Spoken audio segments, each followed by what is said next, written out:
Treasure ships usually yield gold, silver, and jewels, but the Jönköping, a small Swedish ketch sunk by a German sub during World War I, was carrying an entirely different treasure, one that we think might really surprise you.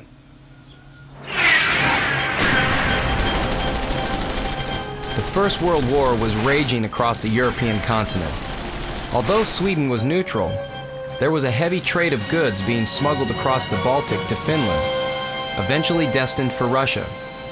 There was so much smuggling going on, the Germans kept a small fleet stationed in the Baltic for the express purpose of stopping the illicit trade.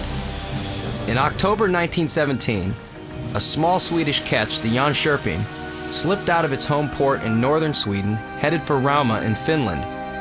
In addition to the steel products she was carrying, there was also a very secret and unusual cargo. The Jönköping was smuggling champagne and cognac for the officers of the Imperial Russian Army. There were supposedly 70 barrels of cognac.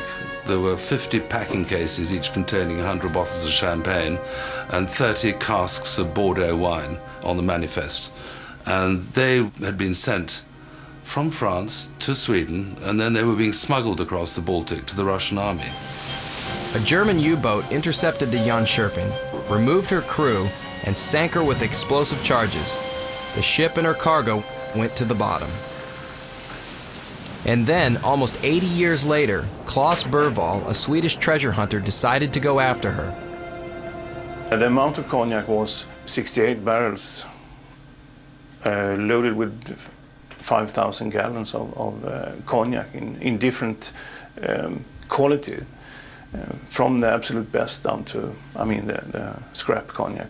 You might have got 25,000 bottles out of that ship.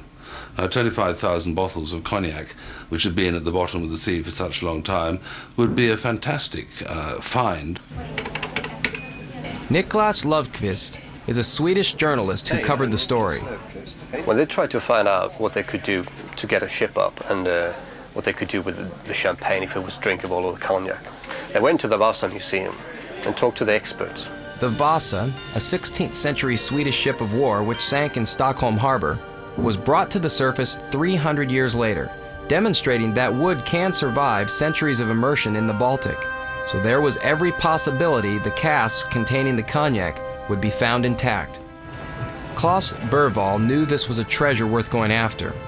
The cognac in those barrels could be worth millions, perhaps tens of millions. While there was no evidence it was still drinkable after 80 plus years on the bottom, the Jönköping's cargo was what dreams are made of. The experts told them that champagne 80 years old could never drink that, forget it. Yes, but it was the barrels of cognac that were the real treasure Bergvall was after. There was a very big chance that they should have survived the storage at the bottom of the sea. Bergvall and his partners knew that unlike most salvage operations, they would spend little time locating the ship. Bergvall had the U-boat captain's meticulously kept log, with coordinates showing where the Jönköping had been scuttled. The hard part was to be the recovery itself, because when they located the ship, she was not at the depth they expected.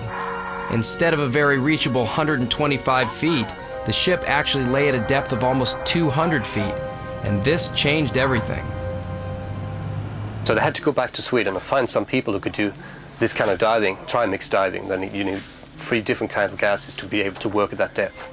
They found a diving team that specialized in the use of trimix, a special blend of gases that enables divers working at great depths to return to the surface without suffering from the bends. They had to rush from the diving elevator that took them up, get off all the clothes, rush into the compression chamber, right? And they had to spend 6 hours in the compression chamber.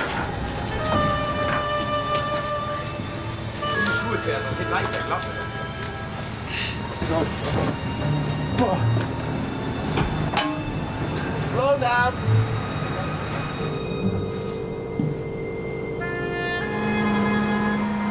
The work was slow and dangerous. The water temperature was freezing and there was little, if any, visibility. Only 15 minutes at a time could actually be spent at the sea bottom for exploration. Everything okay? Okay. So divers worked around the clock in an attempt to speed things up. Despite their best efforts, the salvers soon found themselves at a point where they believed they might not be able to get the job done. We knew that the cost was going to be much higher because of the extra 75 feet of depth where we found the Jönköping. But suddenly it started to raise by 50% every time we went out, or sometimes even with 100%. It was time for a new game plan. If the ship was too deep for the divers to get to, then bring the ship closer to the divers. 1 meter below the surface. This area has to be free so we can go underneath, so we are losing time right now. They would tunnel under the hull and slip cables around her. Then a crane would be brought in to raise her off the bottom, bringing the Jönköping close to the surface where it would be easy for the divers to salvage her. When everything was ready, a giant floating crane was brought to the site in heavy seas and slowly maneuvered into position. Almost 100 feet high, the crane had never before been used in the open sea. If the weather suddenly changed while holding the full weight of the Jönköping, there was every chance she could capsize. And then, finally, the treasure for which they had set out was nearly at hand. The first barrels were raised from the wreck. We started to see if we could get any of the barrels loose, and we brought something like 31 barrels up on deck. All of them were cognac barrels. We noticed that a few of these barrels were leaking heavily, and some of them were more intact. But I mean, we realized that the barrels were not in a very, very good condition.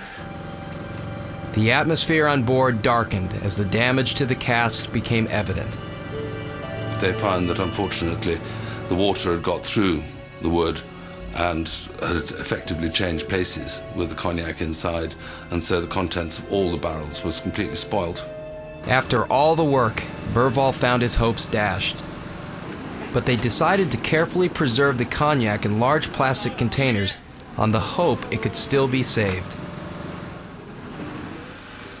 Fearing a change in the weather, Berval didn't want to keep the wreck tied to the crane any longer than necessary. Divers were sent down for one last look before cutting her loose. And that's when they saw it. An open wooden box hidden behind some debris with bottles inside.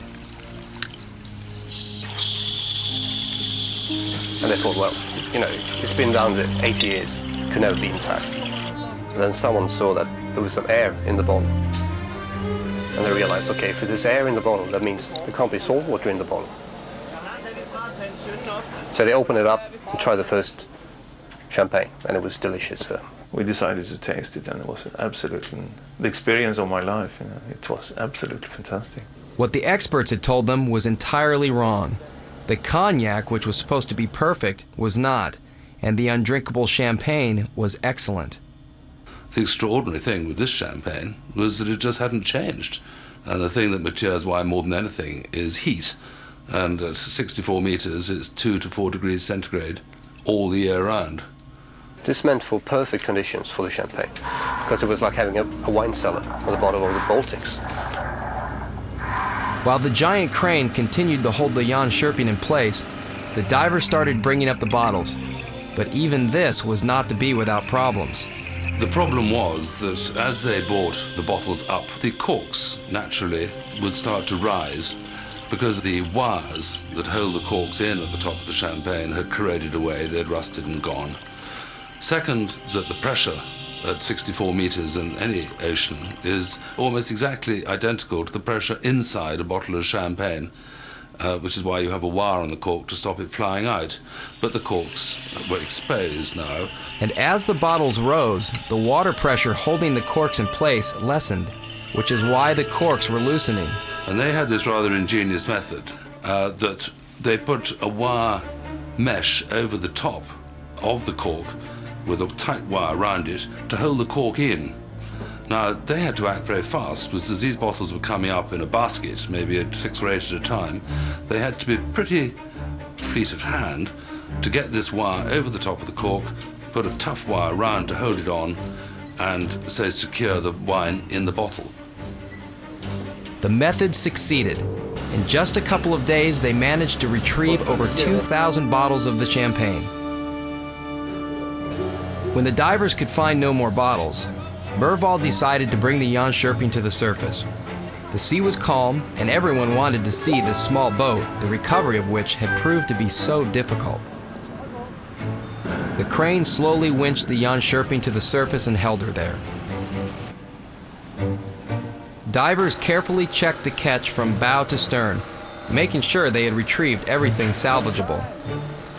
Claes Burvald had hoped they could tow the Jönköping back into harbor and preserve the little ship. But again, Baltic weather interfered, and they cut her loose before the weather could put the crane in jeopardy. So we cut one of the wires and Jönköping disappeared. Which was even a bigger disappointment for me than the knowledge of the cognac not being very good. So that was traumatic experience for me to see Jönköping disappear into the depths of the Baltic once more. So in the end, the big payoff turned out to be the champagne. It went to auction at Christie's in London, just before the millennium. A tasting was held prior to the auction, and the wine world was able to sample this perfectly preserved champagne for the very first time. It was bright in colour. It didn't smell as though anything had happened to it. It was really considerably sweet. It filled the mouth and remained after you had swallowed it. All done at 2,000, 2,000 again, £2,000 for this. The 1907 Piper Heidsieck sold for prices ranging from $2,500 to $4,000 a bottle. But while there were many buyers eager to have the champagne for millennium celebrations, there aren't as many who are now willing to pay those prices. So Burvald and his partners keep the remaining bottles in a cold storage warehouse where the champagne continues to age, waiting for buyers who can afford it, at about $100 a sip. And the original French distiller that manufactured the cognac has now designed a process which can extract the seawater, so there are hopes it can be made drinkable and, of course, saleable.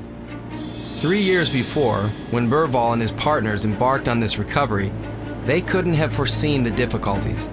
The deep water diving, a stormy and unpredictable sea, raising the ship off the bottom, and in the end, a treasure entirely different from the one they went after. But Claes knows adversity is what treasure hunting is all about. And that's the main incentive in doing this sort of work is when you decide to go for something, then you go for it all the way. There's no midway leave or something like that. You have to do it from the beginning to the bitter end. There's no other way you can do it.